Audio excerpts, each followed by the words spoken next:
옆 사람과 인사합시다. 복음안에 참 평안이 있습니다. 불교의 상징은 연꽃이고 무슬림의 상징은 초승달인데 기독교의 상징은 십자가입니다. 근데 십자가는 사형 틀입니다. 우리 교수형 할 때 쓰는 그 밧줄을 금으로 도금해서 목걸이로 메고 다니는 분 계시지 않습니다. 미국에서 사용하는 전기 고문으로 사람을 죽이는 그 전기 의자를 금으로 만들어서 목걸이로 매달고 다니지 않습니다. 하지만 예수 믿는 우리는 십자가를 차에도 걸어놓고 목에도 걸어놓고 다닙니다. 그 십자가가 뭡니까? 예수님의 죽으심을 상징하고 부활하신 그 능력을, 그 은혜를 생각하게 하는 상징입니다. 그 십자가 안에서, 복음 안에서 나오는 삶, 그것이 하나님의 의고 산상수훈이 우리에게 가져다 주는 교훈입니다. 오늘도 그 말씀을 생각하고 누리는 시간 되시기 바랍니다. 첫 번째, 영으로 지키는 하나님의 말씀입니다. 예수님은 계속해서 산상수훈을 이어가십니다. 마태복음에서 제일 깊이 있는 메시지가 마태복음 5장, 6장, 7장 산상수훈이거든요. 그 뒤에 보면 예수님이 죽은 자를 살리시고 우리가 알기 쉬운 기적들이 많이 나오지만 5장, 6장, 7장은 특히 우리가 집중하고 의미를 잘 붙잡아야 됩니다. 세상 사람들은 외적인 의로움, 선행을 강조하지만 예수님은 한 개인의 인격의 뿌리까지도 바꾸는 그런 하나님의 의를 말씀하고 계십니다. 마태복음 5장 21절, 옛사람에게 말한 바 살인하지 말라, 누구든지 살인하면 심판을 받게 되리라 하였다는 것을 너희가 들었으나, 예수님은 팔복을 통해서 그리스도인의 성품에 대해서 말씀하셨고, 그리스도인은 심령이 가난하고 죄에 대해서 애통해합니다. 사람들이 죄에 빠져서 죽어가는데 애통해하죠. 그리고 의에 줄이고 목마르고 온유하고, 그 다음에 자비롭고 마음이 청결하고 화평케 하고 박해를 받는 것 같지만 천국을 상속받을 자입니다. 그래서 이런 사람이 세상에서 빛과 소금으로 변화를 시키게 됩니다. 오늘 본문은 그런데 약간 좀 바뀌는 부분이, 긍정적인 면은 사라지고 예수님이 같은 내용인데 부정적으로 설명합니다. 수세기 동안 서기관과 바리새인들이 살인만 피하면 10계명의 6계명 살인하지 말라 지킨 것이다 라고 가르쳤거든요.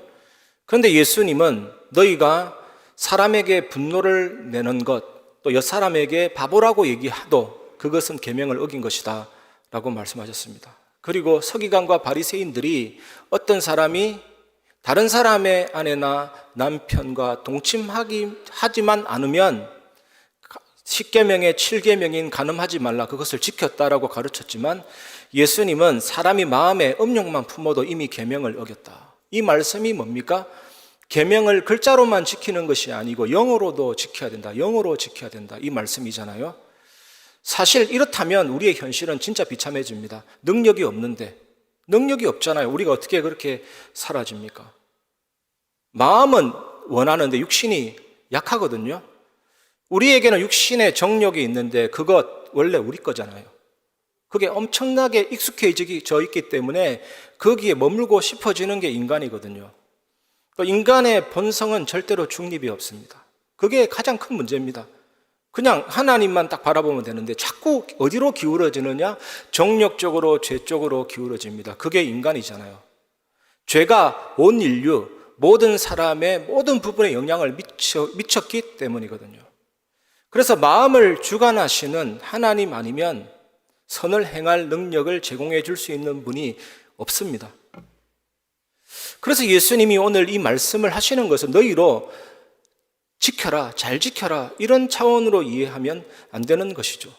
물론 성령께서 우리 안에 들어오실 때 우리를 바꾸십니다.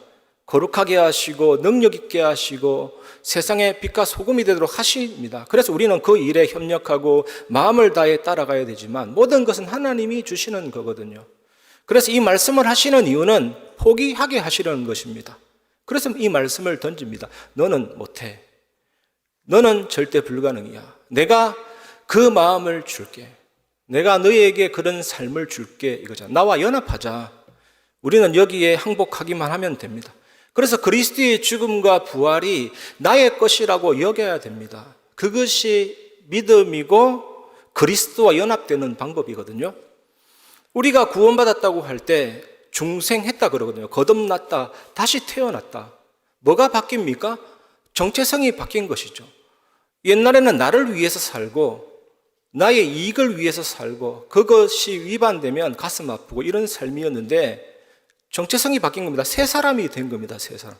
정말 하나님의 자녀 구원받은 사람은 새 사람이죠. 이제는 이웃을 위해, 현장을 위해, 세상을 위해, 예수님을 위해, 그리고 새 주인이 생긴 것입니다. 예수님이 내 인생의 주인이니까 이제는 그분의 말씀이 좋고 그 언약이 좋고 예배가 좋고 이렇게 바뀐 것이죠. 그리고 새 능력이 생긴 것입니다. 사랑하고 용서하고 능력으로 세상을 살리고. 우리가 믿는 믿음은 상호 내주입니다. 그리고 예수님이 뭐라고 그랬습니까? 너희가 내 안에, 내가 너희 안에. 상호입니다. 상호 교제, 교류. 너희가 문을 열면 내가 너희에게 들어가 너로 더불어 먹고 너는 나로 더불어 먹으리라. 상호 교류입니다. 그래서 우리가 예수님 내 안에 계신다는 사실만 믿으면 안 되죠. 물론 구원받는 순간 내 안에 계시지만 내가 주님 안에 거하는 것. 그게 갈라디아 2장 20절입니다. 내가 그리스도 속에 들어갔구나. 그 죽음 안에 들어갔구나. 그 부활 안에 들어갔구나. 창세기 7장 7절 보면 방주 속에 들어갔잖아요. 120일간 홍수가 있는 가운데 방주 속으로, 그리스도 속으로 들어갔잖아요. 요한복음 15장 5절에 가지가 본체에 붙었잖아요. 로마서 6장 5절 너희가 그리스도의 죽음과 연합한 자가 되면 부활과도 연합한 자고 되리라. 그 예수님의 죽음과 부활과 일치화가 되고 동기화가 되고, 이것이 믿음이고 이것이 교제입니다. 이것이 신앙생활입니다. 마태복음 5장 22절에 나는 너희에게 이르노니 형제에게 노하는 자마다 심판을 받게 되고 형제를 대하여 라가라 하는 자는 공회에 잡혀가게 되고 미련한 놈이라 하는 자는 지옥불에 들어가게 되리라. 예수님은 살인하지 말라고 하시면서 세 가지 경우를 말씀하고 있습니다. 첫 번째는 분노에 대해서 말씀하고 있습니다. 형제에게 노하는 자마다 심판을 받게 되리라. 예수님은 살인의 권한이 분노라고 말씀하고 있습니다. 화를 내는 것 자체가 불법이고 구약에서 살인을 금지하신 원래 의도가 그거라니까요. 그래서 이 말씀을 통해서 예수님이 우리에게 요구하신 의, 단지 살인만 피하는 것이 아니라 너희 인간관계에서 분노가 제거되어야 된다. 이렇게 말씀하시는데, 그러면 우리가 또 우울해지죠. 어떻게 그걸 할 수가 있는지, 우리 삶에서 진짜 분노가 제거될 수 있는지, 이런 질문부터 생기잖아요. 그래서 우리가 붙잡아야 될 게 있다면 그리스도의 죽음과 부활에 연합돼서 그 죽음이 내 안에 들어와서 나의 악한 본성을 죽이고 그 사랑과 이해와 능력의 부활로 그 삶을 내게 주시면 되거든요. 그래서 복음이 너무나도 중요한 것입니다. 그리고 두 번째 경우는 다른 사람에게 라가라 하는 경우입니다. 이 라가가 뭐냐면 빈머리, 전응아라는 아람어입니다. 제가 여기에서 한 명을 지목해서 빈머리, 전응아, 공개적으로 모욕하는 그런 내용을 말하거든요. 그래서 형제에게 라가라고 하는 이 경우를 또 말하고 있는데, 로마 당국은 로마 정치에 침해되지 않는 차원에서 자치적으로 사건을 처리하도록 이스라엘의 사내들인 공회를 인정했습니다. 그래서 옆 사람에게 바보야, 전응하야, 빈머리야 하면 공회에 잡히게 된다는 뜻은 사내들인 공회에 잡힌다는 뜻이라기보다는 하나님의 심판대 앞에 서게 된다. 하늘의 재판관이신 하나님 앞에 네가 기소된다라는 뜻입니다. 세 번째 경우는 형제에게 어리석은 놈, 미련한 놈이라고 모욕을 주는 경우인데, 이 미련한 놈이라는 이 욕은요, 지속적으로 바보 같은 행동을 한다라는 뜻인데 유대 사회에서 가장 심각한 모욕입니다. 이런 사람은 지옥불에 던져진다라고 말씀하고 있는데, 이 지옥불이라는 이 단어가 히브리어로 게헨나라는 단어거든요. 예루살렘 남동쪽에 가면 좁은 계곡이 있습니다. 그것을 게헨나, 흰놈의 골짜기, 여기에서 암몬 족속들이 몰록 신을 만들어서 숭배했습니다. 하반신은 사람이고 상반신은 손대, 소가 팔을 이렇게 벌리고 이렇게 들고 있죠.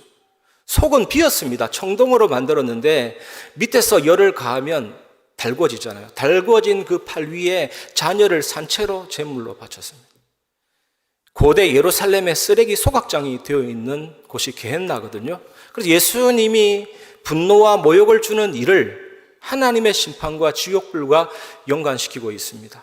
사실 모든 사람이 공회에 잡히고 지옥에 들어가야 되거든요. 그것이 중요한 의미입니다. 아담과 하와가 마귀 유혹을 받아서 선악과를 따먹고 하나님으로부터 단절되어서 그 결과 죄에 대한 책임이 모든 인간에게 다 전가됐습니다. 사람들은요, 태어나는 순간 원죄를 피할 수가 없습니다. 그리고 전적으로 부패됐고 전적으로 무능력해졌고 전적으로 타락했기 때문에 선을 행할 수가 없는 것입니다. 정령 죽으리라는 말씀대로 영이 죽었고 지식 지혜도 어두워져 하나님 모르게 됐고 영적인 인식 능력이 상실돼 버렸습니다. 기생말벌이라는 곤충이 있던데 이 곤충이 재밌습니다. 보니까 큰 곤충을 잡을 때 독침을 찔러서 마비시키고 더더미를 잘라버려서 좀비로 만드는 거 있죠. 좀비. 그래서 그 곤충을 끌고 가서 자기 집에 넣고 애벌레를 낳아서 그 애벌레가 그 곤충을 파먹으면서 자라는 거죠. 마치 이와 같이 죄가 그 사람의 마음을 지배하고 다스리게 됐습니다. 결국 죄의 종이 됐고 사탄의 종이 된 것입니다. 인간성은 또 어떻게 됐습니까? 부패돼서 끊임없이 마음속에서 악한 생각, 살인, 음란, 간음, 도덕질, 거짓 증거, 비방 이런 것들이 나온다고 했잖아요. 그래서 사람의 배설물이 들어온 것이 아니라 모든 사람 속에서 나오는 것이 더럽다. 인간성이 부패된 것이죠. 그리고 죄를 짓고자 하는 습성, 죄성이 모든 인간에게 주입되었습니다. 이 복음은 하나님이 나를 다스리고 통치하는 게 복음입니다. 예수님이 나의 주인이 되시고 나의 왕이 되시는 게 복음입니다. 그런데 내가 내 인생의 왕이 되고 내가 내 인생의 주인이 되고 내가 마음대로 하고 그게 죄입니다. 겟세마네 동산에서 예수님이 보여주셨잖아요. 내 뜻대로 마옵시고 아버지 뜻대로 되기를 원하나이다. 그런데 우리가 은혜가 사라지고 믿음이 약해지면 아버지 뜻이고 뭐고 필요 없습니다. 내 뜻입니다. 그게 죄입니다. 그래서 예수님이 이 땅에 오신 이유는 고난을 당하셨습니다. 고난을. 머리에 고난 당하시고 온몸에 고난 당하시고 피를 흘리시고 십자가에 달리셨잖아요. 그래서 죽으시고 부활하셨습니다. 그 죄를 다 사하시고 하나님의 친자녀로 삼으시고 부활하사 사망과 사단 권세를 정복하시고 모든 죄와 저주를 하나님이 예수 그리스도를 통해서 해결하신 게 십자가 복음이잖아요. 그런데 여기에만 멈추지 않습니다. 그 복음이 나의 복음이 되도록 성령께서 내 안에 들어오심으로 그 죽음이 나의 죽음이 되고 그 부활이 나의 부활이 되게 하셨습니다. 우리가 그 무덤에도 누워있고 그 십자가에도 나도 달렸고 부활할 때 나도 같이 부활했고 하늘에 올랐다. 그 신앙, 그 믿음, 그렇게 여기는 것이 믿음이거든요. 얼마나 귀합니까? 그래서 그 죽음과 부활이 생명인데 그 죽음의 능력이 내게 틀러 들어와서 나의 악한 본성을 분노를 죽여서 평안과 기쁨의 부활로 되살리는 거잖아요. 그럼 당연히 우리에게는 예수님이 말씀하신 하나님의 의를 누리고 살 수 있는 그런 힘이 생긴 것입니다. 이 축복을 누리시기 바랍니다. 이렇게 될 때 영으로 지켜지는 하나님의 말씀의 성취를 체험하게 됩니다. 이 축복을 누리시기 바랍니다. 두 번째, 복음 안에서 평안을 누리는 삶을 사시기를 바랍니다. 마태복음 5장 23절 24절 그러므로 예물을 제단에 드리려다가 거기서 내 형제에게 원망 들을 만한 일이 있는 것이 생각나거든 예물을 제단 앞에 두고 먼저 가서 형제와 화목하고 그 후에 와서 예물을 드리라. 이 말씀은 자신과 아주 가까운 사람에게 분노를 품는 문제를 지적하고 있는 거거든요.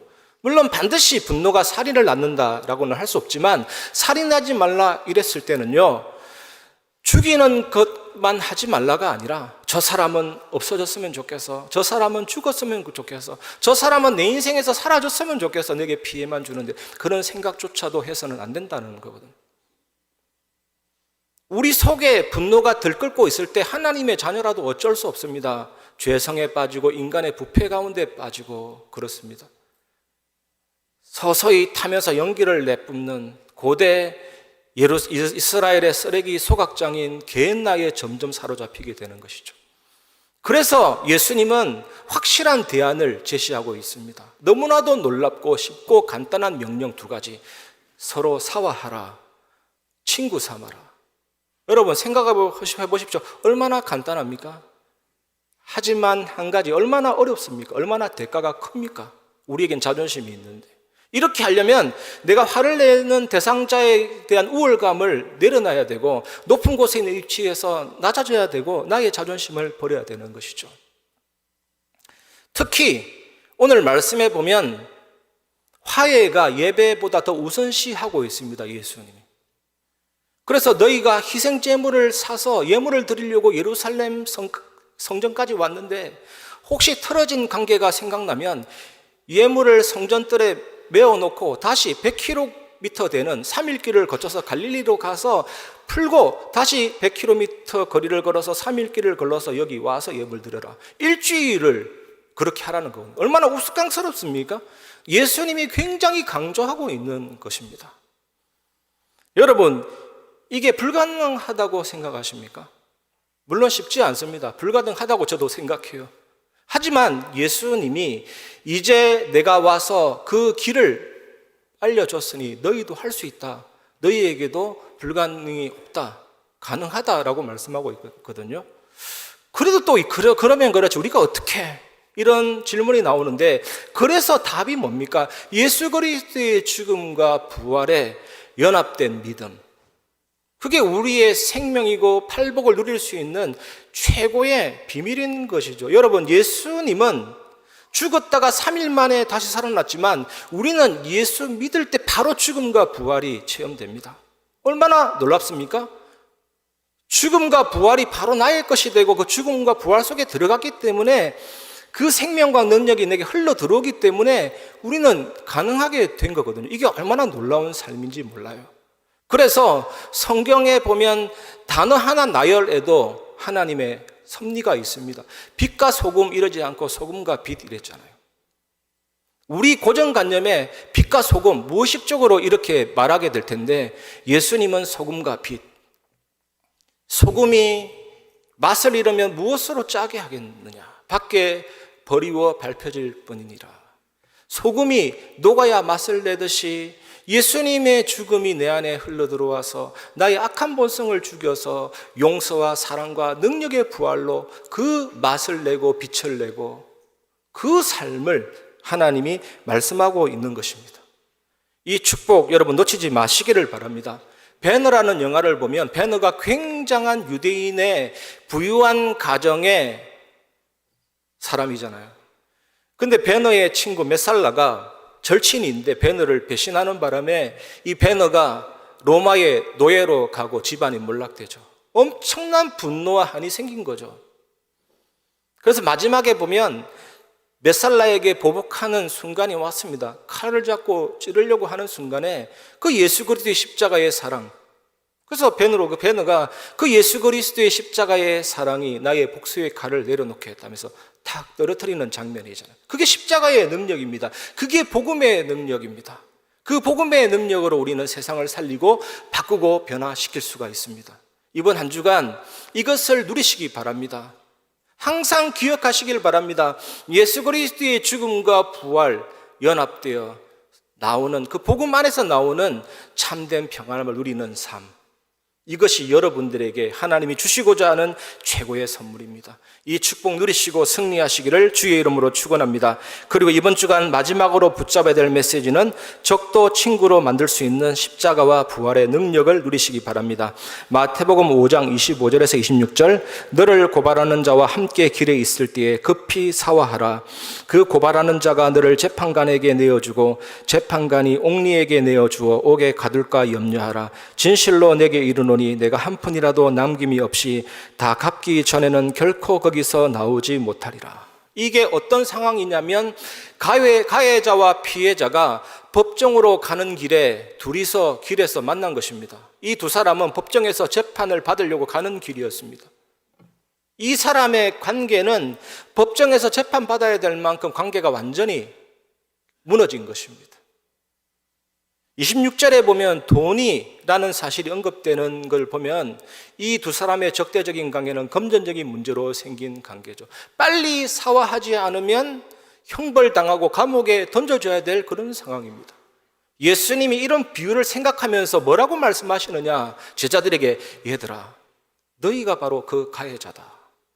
이런 말씀이에요. 너희가 그 고발당한 사람이다. 누군가가 너에게 분노와 불만을 품고 있으면 빨리 가서 사과하라. 친구로 삼아라. 옥리에게 던져 감옥에 들어가는 그 상황을 생각하면서 급박하게 얘기하고 있는 것입니다.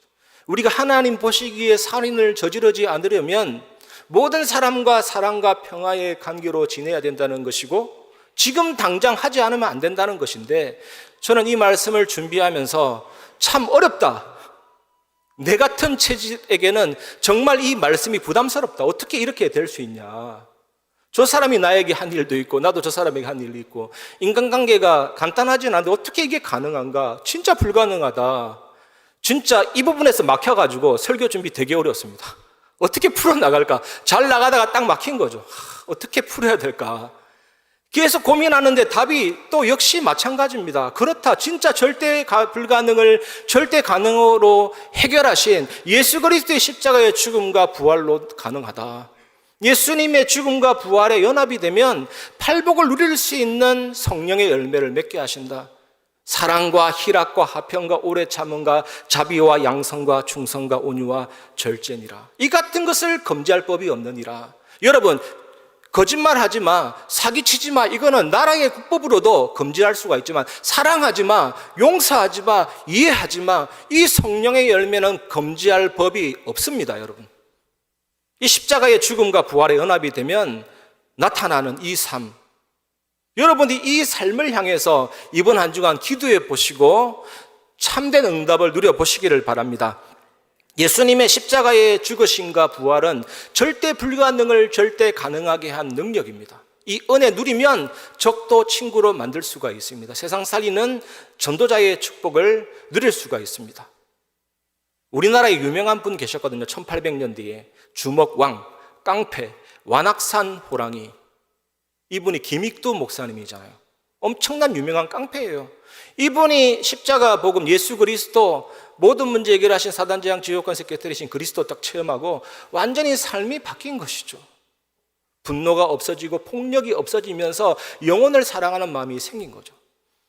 그래서 이분이 언덕을 올라서 부흥 집회를 가는 상황이었는데 너무나도 더워서 윗옷을 벗고 길에 잠깐 누워 있는데 그 동네 유명한 술주정뱅이가 김익도인 줄도 모르고 와가 무조건 팬 거죠. 그건 무조건 맞아줬어요, 이 김익도 목사님. 다 때렸네 했더니 씩씩거리면서 있는 거죠. 그때 내가 완악산 호랑이 김익도다 하니까 이 사람이 아이고 형님 하면서 엎드리고 막 벌벌 떠는 거죠. 김익도 목사님이 괜찮다 하면서 나와 같이 가자 해서 부흥회 데리고 가서 며칠 동안 진행되는 부흥회 속에서 십자가 복음 앞에 이 사람이 완전히 녹아내려 버린 거죠. 자기의 모든 완악함이 무너지고 그 예수 그리스도 앞에 무릎을 꿇고 한국의 유명한 장로님이 되었습니다. 우리에게 이런 은혜를 주시고 이런 축복을 한 주간 주실 줄 믿습니다. 이 축복 누리시고 승리하시기를 주의 이름으로 축원합니다. 말씀을 마무리하겠습니다. 첫 번째, 다 이루신 예수 그리스도. 여러분, 오늘 말씀 들으면서 자신감이 생기면 잘못 들은 것입니다. 자신감이 생길 수가 없어요. 어떻게 이런 하나님의 의를 우리가 이룰 수가 있습니까? 오히려 전적인 무능력함이 발견되어지게 될 것입니다. 그래서 예수님이 자신의 삶으로 하나님 말씀을 다 이루었고 율법의 요구를 다 성취했습니다. 나 자신의 형벌을 당하심으로 죽음에서 부활하심으로 나의 모든 죄를 용서하시고 구원하시고 사망과 사단의 세력을 정복하시고 죄와 저주를 해결하셨습니다. 믿을 때 그 의를 내게 주시죠. 죄 한 번도 지은 적이 없는 자처럼, 죄를 알지도 못하는 자처럼 취급해 주실 뿐만 아니라 너를 친자녀로 삼는다. 이게 칭의입니다. 우리를 완전한 구원으로 축복을 주신 것입니다. 그래서 우리는 날마다 예수 그리스도의 십자가의 죽으심과 부활 앞에 서야 합니다.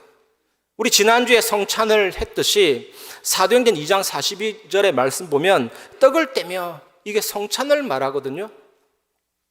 하나님의 말씀, 이럴 때 두 가지입니다. 기록된 말씀, 성경이 있고 성례가 있습니다. 이게 두 개 하나님의 말씀이에요. 성례는 몸으로 행하는 말씀입니다. 깊이 체험하는 말씀. 그 성례를 통해서 하나님 우리를 거룩하게 하시고 충만하게 하시고 깨끗하게 하시고 능력 있게 하십니다. 그래서 우리는 기념하면서 행하는 것입니다. 우리가 성찬은 예수님의 살, 고난의 살을 기념하는 떡을 마시고 그 죽음을 의미하는 잔을 마시죠. 예수님의 죽음과 부활에 연합되는 겁니다. 그 죽음과 부활이 내게 들어와서 완전히 나의 것이 되는 것. 그리고 세례는 이제 곧 하게 될 텐데, 나중에 하반기에 너는 익사했다, 너는 침몰했다, 죽었다가 다시 살아나는 거죠. 이게 뭐냐면 성령 충만, 말씀 충만, 이걸 의미하게 되는 것입니다. 요한복음 12장 3절에 보면 막달라 마리아 얘기가 나오거든요. 그 막달라라는 그 지역은 염색업과 직물업이 발달됐고 도덕적으로 굉장히 타락한 지역입니다. 그곳에 막달라 마리아, 이 마리아가 어떤 문제인지는 성경에 안 나와 있습니다. 굉장히 뭔가 갈급하고 영적으로 힘든 것 같습니다. 그때 예수님 만나고 구원받고 영원한 생명과 평안함을 얻게 되죠. 그래서 예수님의 발 앞에, 예수님 십자가 달리시기 전에 그 발에 눈물이 어떻게 그래 많이 나왔는지 눈물로 발을 씻겼다. 그 발에 입 맞췄다. 한 2, 3천 되는 향유를 붓고 머리털로 닦았죠. 엄청난 은혜를 받은 것이죠. 값싼 은혜가 아니었습니다. 예수님이 나를 위해 죽으시는 그 발에 입 맞췄다. 나는 구원받았기 때문에, 나는 다 끝났기 때문에 함부로 인생 살겠다. 그 사람은 은혜를 모르는 사람이에요. 이 가운데 누군가가 나를 위해 생명 바쳤다면 나는 그 사람 위해 생명 바치겠어요. 이렇게 귀중할 수가 어디 있느냐. 마리아가 그 심정이죠. 그래서 예수님이 죽음에서 부활하셨잖아요. 제일 먼저 시신의 향유를 받으려고 달려간 인물이 막달라 마리아거든요. 베드로도 아니고 안드레도 아니고 야고보도 아니고. 그래서 막달라 마리아는 사도 중에 사도다라는 별명이 있습니다. 이 십자가 복음, 예수 사랑이 얼마나 중요한지. 저는 안희숙 여사님 얘기를 자주 했잖아요. 그 감옥에서 눈물 흘리면 눈물이 얼어붙고 그게 피부가 떨어져서 피가 나는데도 고난 속에도 배고픔에도 울지 않았지만 예수 십자가 생각하면 울지 않을 수 없었다. 그 능력으로 내가 승리했다. 사단 재앙 주요권세 깨뜨리신 위대하신 그리스도의 사랑으로 나는 이겨냈다. 그 간증하시더라고요. 지난주에 우리 교회 칸타타 했는데 주님의 살과 피, 겟세마네 기도, 죽임 당하신 어린 양 하는데 가슴에 미어 터지는 거예요. 그 사랑이 너무 감사해서 막 눈물이 나는 거였죠. 사랑은 관계입니다. 주님이 나를 사랑하니까 나도 주님 사랑하는 거예요. 이유가 없습니다. 정말 주님이 나를 사랑하니까 나도 주님 사랑하고 그 음성이 내게 들려오고 나도 주님 앞에 사랑을 드리고, 저 장미꽃 위에 있을 아직 맺혀 있는 것들에 귀에 얻느니 소리 들리니 주 음성 분명하도다. 주님 나와 동행하면서 나를 친구 삼으셨네. 우리 서로 받은 기쁨은 말할 수 없도다. 그 은혜가 넘치는 거죠. 그러면 당연하게 두 번째 결론이 뭐냐? 살아있는 예배가 됩니다. 그 주님을 만나고 그 주님께 내 생명을 드리니까요. 사도행전 2장 42절에 보면 사도의 가르침을 받아 그 예수님의 죽음과 부활을 다 체험한, 그 사랑을 완전히 체험한 사도의 가르침을 받아서 예배의 축복을 말합니다. 우리가 말씀 충만하고 이 그리스도의 사랑과 성령으로 충만하면 살아있고 생생한 예배를 드리게 됩니다. 우리 교회가 살아있고 생생한 예배를 드리는 교회가 될 줄 믿습니다. 히브리서 11장 6절에 그가 계신 곳과 요한복음 4장 24절에 하나님은 영이시니 영원하시고 무소부재하시고 전지전능하십니다. 이것이 살아 움직이면 반드시 되어지는 전도로 연결이 됩니다. 예배 전도를 말하죠. 사도행전 2장 42절에 오로지 기도하기를 힘쓰니라. 그 예수님의 살과 피, 잔과 떡을 먹으면서 목을 타고 이 속으로 들어갈 때 얼마나 뜨거웠겠습니까? 1시간 동안 펑펑 울었다잖아요. 오늘도 네가 그리스도 때문에, 내가 그리스도 때문에 살아 숨쉬고 움직인다. 그게 차고 넘치니까요. 그래서 오로지 기도하기를 힘썼는데 주께서 구원받는 자들을 날마다 더하게 하시니라. 우리 초대교회가 얼마나 로마에게 박해를 많이 당했습니까? 비두니아의 총독 플린이라는 사람이 자기 부하를 간첩으로 그 카타콤에 있는 초대교회 신자들에게 투입시킨 거죠. 너 가서 한번 조사해 보아라. 리포터 좀 써와라. 황제 트리안 황제에게 보고 좀 할게. 네가 가서 그냥 직접 보고 너도 느낀 것을 내게 좀 보고해라. 다 조사해보고 딱 한 단어가 나왔습니다. 사랑. 정말로 저 사람들 진짜 이상합니다. 자기를 죽이는 황제를 위해 기도하고 있었습니다. 사자에게 뜯어먹고 십자가에 못 박는 핍박자들을 위해서 저 사람들은 기도하고 있습니다. 그게 사랑이잖아요. 이 사람들이 카테콤 벽에다가 뭐라고 적었냐? 우리가 서로 사랑하기 때문에 여기서도 천국을 누린다. 카타콤은 지하 무덤이거든요. 이게 그리스도의 사랑이고 예수 그리스도의 능력입니다. 인도에 산다싱이라는 분이 계시잖아요. 인도의 성자. 이 사람이 복음 받고 너무 뜨거워서 아무도 가지 않는 밀림에 있는 군부대에 가서 복음을 딱 전하는데, 복음을 받기는커녕 이 산다싱을 엄청나게 패고 죽을 때까지 고문한 거죠. 살갗이 떨어져 나가고 피투성이가 됐는데 이 사람을 질질 끌고 돼지 우리에다가 집어넣은 거죠. 거기에는 모기와 벌레와 오물이 가득한데, 그래서 하루 만에 죽을 것이다 라고 예상을 하고 그냥 놔둔 거죠. 근데 그 다음날 아침 됐는데 살아있어요. 밤새도록 십자가의 그 예수 그리스도의 그 능력이 찬양하게 하고 기도하게 하고 예배하게 하고 살아있었던 거예요. 그래서 그 대장이 엄청 놀란 겁니다. 그래서 그 상황을 보면서 이 대장이 한 말이, 나는 예수를 믿지 않는다. 하지만 저 고통 속에서도 기도하고 찬양할 수 있도록 힘을 준 그분을 보니까 나는 예수님께로 가야 되겠다. 딱 복음 받고 믿게 된 거죠. 부대가 다 바뀐 거죠. 여러분 현장에 어떤 사람입니까? 너무 중요합니다. 여러분, 우리 교회가 너무나도 아름답고 편안하잖아요. 근데 이거는 교회당일 뿐입니다. 건물일 뿐입니다. 교회를 우상시할 필요가 없습니다. 진짜 교회는 어디입니까? 진짜 성전은 어디입니까? 여러분이 성전이고 여러분이 교회입니다. 여기서도 성전, 가정에서도 성전, 학교에서도 성전, 그게 전도운동입니다. 여기서도 교회, 여러분 현장에서도 교회. 주님 나를 세상과 문질러 주옵소서. 소금이니까 빛이니까. 이게 엄청난 중요한 하나님의 은혜입니다. 이 축복 누리시기를 주의 이름으로 축원합니다. 오늘 우리가 받은 말씀 붙잡고 기도하면 반드시 하나님이 나타내시는 응답이 있습니다. 이것을 마지막으로 증거하고 말씀을 마무리하겠습니다. 성삼위 하나님의 비밀과 보좌의 축복입니다. 완전하신 하나님이 완전하게 일을 행하십니다. 이거는 틀림이 없습니다. 작정하시고 예정하시고 보존하시고 통치하시고 섭리하시고 그 하나님의 일을 아무도 막을 수가 없습니다. 예수님이 십자가에서 구원을 완성하셨습니다. 그 성령께서 나 안에 보혜사로 들어오셨습니다. 그 성삼위 하나님 우리에게 영력, 지력, 체력, 경제력, 인력을 주십니다. 그리고 우리가 구만리 장천 저 별나라 끝에 있는 은하계 끝에 있는 보좌가 아니라 하나님이 내 안에 계시고 그 보좌의 비밀이 내 안에 임했죠. 여러분 심장 뛰십니까? 그 얼마나 감사합니까? 하나님이 내 안에 계신데 그 생명의 하나님이 내 안에 계시고 시공간 초월하는 그 하나님이 내 안에 계시고 그 엄청난 생명력이 역동하면서 하나님이 내 안에 심어놓은 형상과 영혼과 삶을 살리죠. 오장부, 자율신경, 척추, 내 마음, 생각, 영혼, 삶을 살리시죠. 정말 나의 과거, 현재, 미래가 축복 속으로 들어갔습니다. 예수 믿는 게 복입니다. 예수 믿는 건 이미 잘 된 것입니다, 여러분. 더 이상 무슨 복이 필요합니까? 이 은혜를 우리가 받았죠. 이 복을 받은 사람은 목회자, 중직자, 렘넌트가 아니라 렘넌트뿐만 아니라 온 세상을 살리게 됩니다.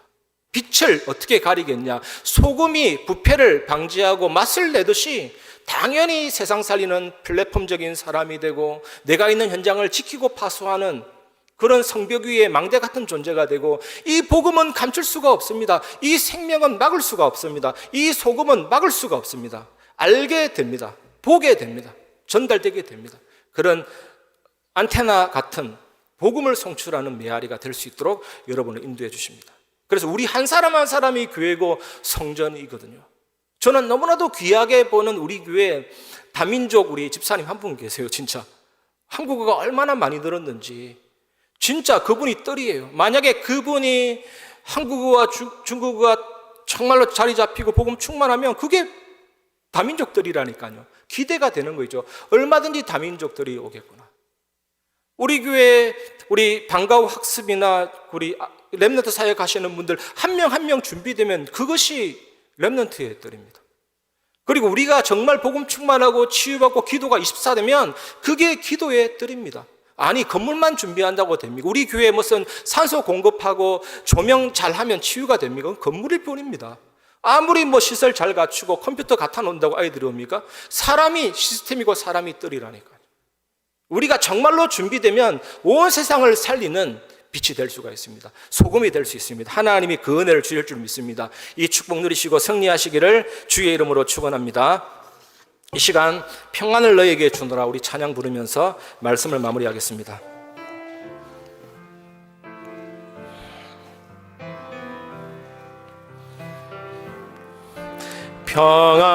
평안을 너에게 주노라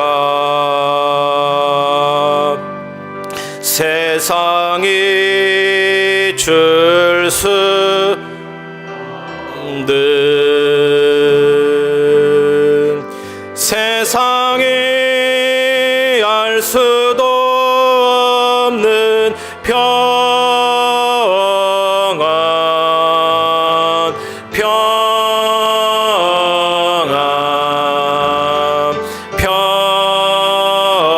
평안 평안을 내게 주노라 사랑을 너에게 주노라 사랑을 너에게 주노라 세상이 줄 수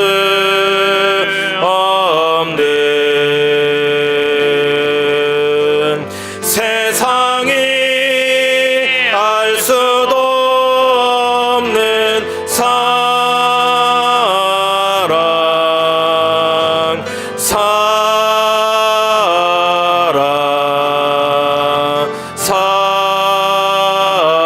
사랑 사랑을 내게 주노라